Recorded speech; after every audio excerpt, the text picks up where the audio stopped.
Hello everyone, in today's video I'll show you guys how you can create a Telegram account on iPhone. First of all, make sure Telegram is installed on your phone, then simply open it and then in here tap on start messaging.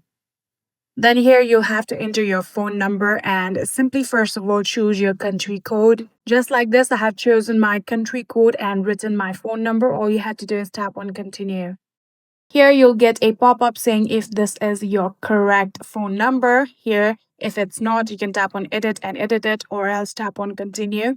And in here, you'll have to write down your email address. Or else you can simply continue with your Apple ID. Tap on sign in with Apple and you will be connected with your Apple ID. For now, I'm going to write down my email address. Tap on continue.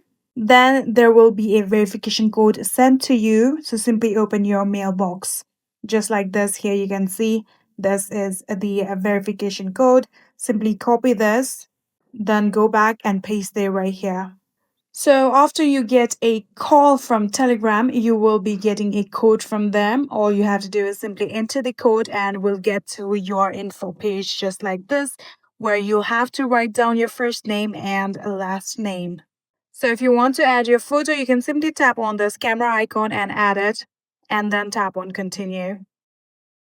And just like this, here you can see we have now successfully created our Telegram account. Here, if you simply tap on settings right here, you can see this is your profile. And that is it. I hope this video was helpful to you guys. If it was, please do not forget to hit that subscribe button and like our video. Thank you so much for watching. See you in the next.